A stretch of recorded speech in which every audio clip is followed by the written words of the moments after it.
नमो बुद्धाय। आज मैं आप लोगों को बौद्ध धर्म में जो एक अभिषेक प्रदान करने का जो एक परंपरा है धर्म गुरुओं द्वारा जिसे हम बोटी भाषा में वांग कहते हैं और हमारे हिमालय निवासी आंग भी कहते हैं। तो इसके बारे में मैं थोड़ा बहुत बताना चाहूँगा क्योंकि आजकल हमारे नवयुवक युवतियाँ जो है वो आंग लेने में इतना पसंद नहीं कर रहे हैं क्योंकि उनको जो है अभिषेक वांग के बारे में इनको जानकारी नहीं है और हमारे पेरेंट्स हुआ बुजुर्गन भी जो है उन्हें ठीक से समझा नहीं पाते हैं कि वांग लेने का मतलब क्या है। तो इसलिए मैंने समझा कि इसके बारे में बताना बहुत ज़रूरी है। तो सबसे पहले जो है वांग यानी कि अभिषेक। वांग का मतलब है एक अधिकार दिलाना यानी कि कुछ दिलाने की एक धार्मिक अनुष्ठान होता है। तो उसे कहते हैं वांग। जैसे कि पहले जब राजाओं का शासन हुआ करता था तो उस वक्त जो है जब किसी राजा का देहांत हो जाता है तो उसके बाद में जो है उनके एक सक्षम सपुत्र पुत्र को जो है राजगद्दी में बिठाए जाते हैं और जो है उसको जो है राजा का अधिकार यानी कि शासन का अधिकार उसे दिलाते हैं और उसके बाद जो है राजकुमार फिर जो है वो चलाते हैं उस शासन को जिससे उसका नाम जो है राज्याभिषेक। तो ठीक उसी तरह जो हमारे बौद्ध धर्म में भी अभिषेक प्रदान करने का परंपरा जो है वो वज्रयान में आता है। तो दरअसल जो है वांग अभिषेक जो है वो अनेक प्रकार के होते हैं। तो सबसे पहले जो मैं आयु अभिषेक यानी कि छवंग के बारे में बताना चाहूँगा क्योंकि हमारे लोग छवंग जो है वो लेने में बहुत पसंद करते हैं और ज़्यादातर जो है धर्म गुरुओं द्वारा जो है एक पब्लिक में अभिषेक प्रदान करना है तो ज़्यादातर वो छवंग का ही होता है। तो इसलिए मैं छवंग के बारे में बताना चाहूँगा। तो छवंग देने का मतलब क्या है यानी कि आयु अभिषेक कहते हैं उसे। आयु अभिषेक देने का मतलब क्या है, उसका पर्पज़ क्या है?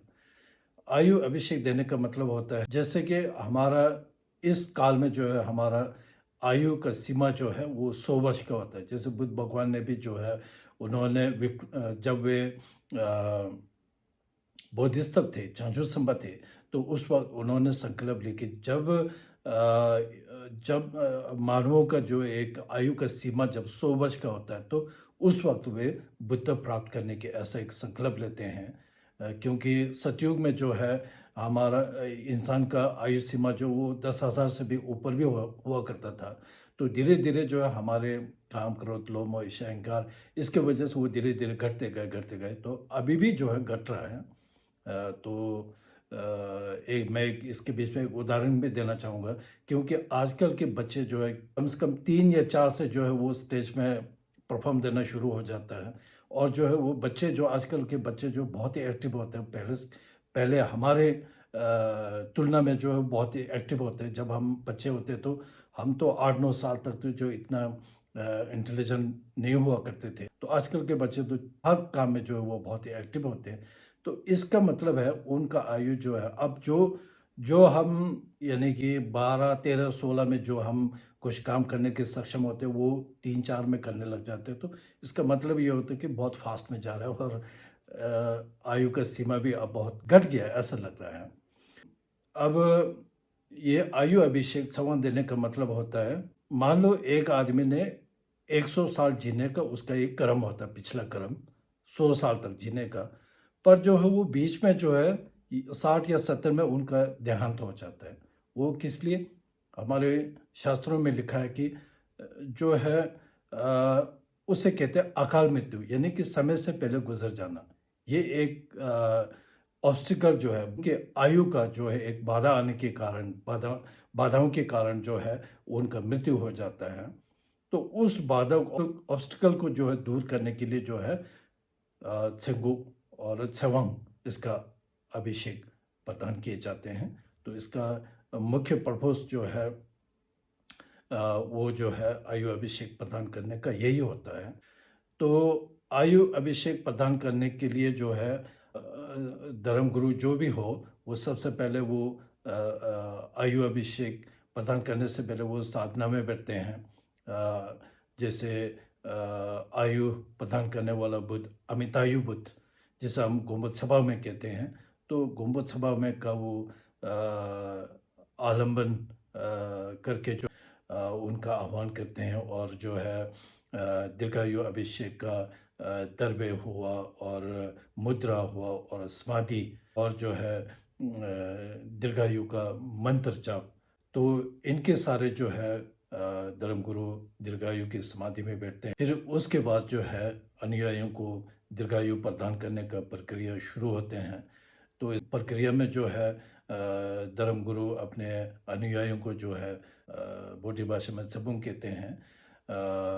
तो ये जो है दीर्घायु घट, हिंदी में जो दीर्घायु घट कहते हैं, एक लोटा का आकार का होता है, जैसे हम बोडी भाषा में पुम्बा कहते हैं, सबुम।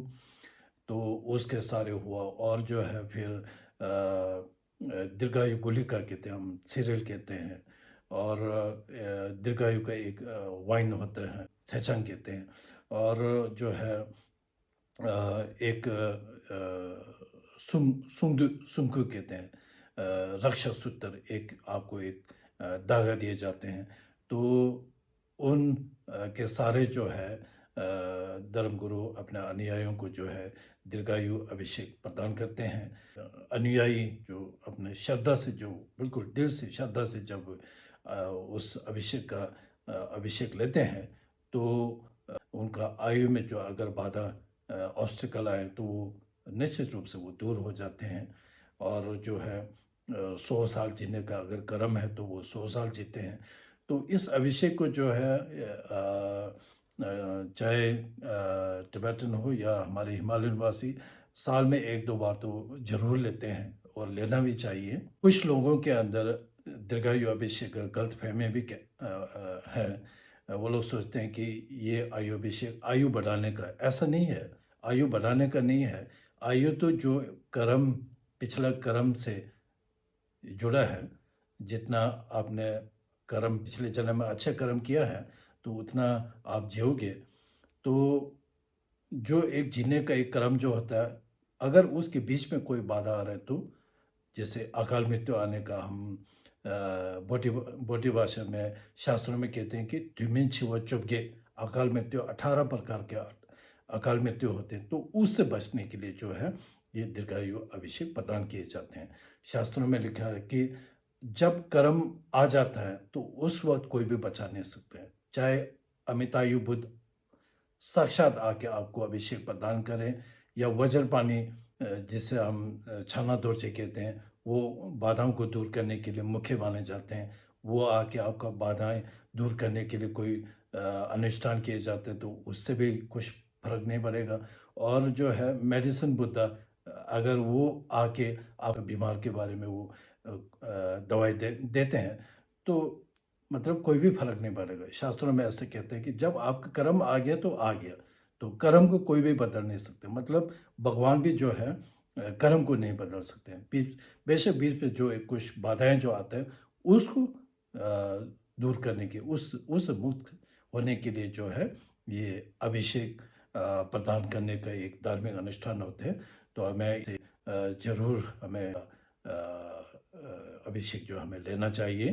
तो जैसे कि मैंने पहले भी बताया कि अभिषेक जो अनेक प्रकार के होते हैं वंग, तो शास्त्रों में एक ये भी कहता है कि वज्रयान में जो है बहुत सारे उपाय हैं आपको परमोक्ष प्राप्त करने के लिए, बुद्ध प्राप्त करने के लिए जो है बहुत सारे उपाय हैं।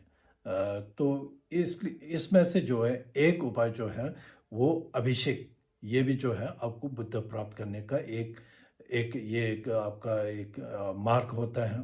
अगर आप इसे ठीक से उस अभिषेक को आप हासिल करते हैं, तो आप उसी वक्त आप जो है बुद्ध को प्राप्त, मोक्ष को प्राप्त हो जाते हैं। इतिहास में ऐसे बहुत सारे आदमी हैं जिन्होंने अभिषेक हासिल करते हुए मोक्ष को प्राप्त हुआ, ऐसा बहुत सारे इतिहास भी हैं। तो ये अभिषेक जो है किसी एक विशेष इष्ट देव, जैसे हम यिदम कहते हैं बोटी भाषा में, तो उनका एक मंडला के सारे जो है मैं अनुयायियों को ये अभिषेक प्रदान किए जाते हैं, एक मार्ग दिखाते हैं प्रमोश बुद्ध को प्राप्त करने का, अपने मन का वास्तविक रूप को पहचानने के लिए वे एक मार्ग दिखाते हैं। तो इस अभिषेक को प्रदान करने का प्रक्रिया जो है वो 4 भाग है इसका। सबसे पहले जो है भुवन प्रदान करते हैं, बोटी भाषा में भुवन घट अभिषेक। और उसके बाद में जो है संवंग कहते हैं, बोटी भाषा में, हिंदी में जो है गुह्या अभिषेक भी कहते हैं और गृह अभिषेक भी। और तीसरा अभिषेक जो है प्रज्ञा ज्ञान अभिषेक, जिसे बोटी भाषा में संवत्सरेयसी की वांग कहते हैं। और चौथा जो है व्यंजन अभिषेक, बोटी भाषा में सिवांग कहते हैं इसे। तो इन 4 अभिषेक के सारे जो है हमें धर्मगुरु अपने मन का वास्तविक रूप जो है हमें दिखाते हैं। तो इससे जो है ये 4 अभिषेक हासिल करने के बाद जो है अनुयायी का अपने 4 चित्ताराओं का जो परिपक्व होते हैं, यानी कि जैसे फल पक जाते हैं तो वो फल जो है खाने के योग्य होते हैं, ठीक उसी तरह इन 4 अभिषेक के सारे जो हैं हम अपने मन का वास्तविक रूप को पहचानने में हम योग्य बन जाते हैं। और जो है जो हमारे 4 प्रकार के, जैसे काय वाक चित्त और तीनों का मिला हुआ चौथा, ये चारों का जो है पाप और आवरण जो है उन पापों से हम मुक्त हो जाते हैं।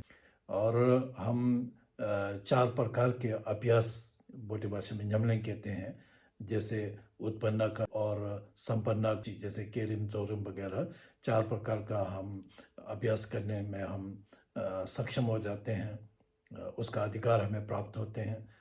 और जो इन 4 अभिषेक के सारे हमें जो है बुद्ध का 4 रूप जो होते हैं उसे प्राप्त करने में हम योग्य बन जाते हैं। तो वज्रयान में ये भी कहते हैं कि हमें जो है वज्रयान का जो है क्रिया तंत्र, चर्या तंत्र, योग तंत्र और अनुत्तर योग तंत्र, जिसे हम बोटी भाषा में छग्यु चुजु और नजोग्यु नजो छवलान में भी ग्युजु कहते हैं, वो उनका हम पढ़ना हुआ या अभ्यास करना हुआ, जो भी करना हो, तो जो सबसे पहले अभिषेक लेना बहुत ही ज़रूरी होता है। तो इसलिए जो है धर्मगुरु जो हमें अभिषेक के सारे हमें उसका अधिकार हमें दिलाते हैं, तो उसके बाद जो है हम खुद जो उसे पढ़ भी सकते हैं और उसका अभ्यास भी कर सकते हैं। बिना अभिषेक का जो है हम 4 तंत्रों का हम पढ़ भी नहीं सकते हैं। कुछ ऐसा होते हैं, शास्त्रों में ऐसा लिखा है, और उसका हम जो है अभ्यास भी नहीं कर सकते हैं, क्योंकि वज्रयान का जो धर्म जो होता है उसे बोटी भाषा में हम संगाक्षु कहते हैं। संघ का मतलब यानी कि जैसे इंग्लिश में कहते हैं सेक्रेट धर्म। तो ये बिल्कुल एक गंभीर है, बहुत ही गंभीर है। जो वज्रयान में जो 4 प्रकार के तंत्र जो है ये बहुत ही गंभीर होते हैं। तो इसे जो है इंग्लिश में इसे सेक्रेट धर्म भी कहते हैं, धर्म लिनेज ऐसा भी कहते हैं। तो इसलिए जो है अभिषेक प्रदान करने का और हमें अभिषेक लेने का एक मतलब ये भी होता है, एक पर्पस ये भी है।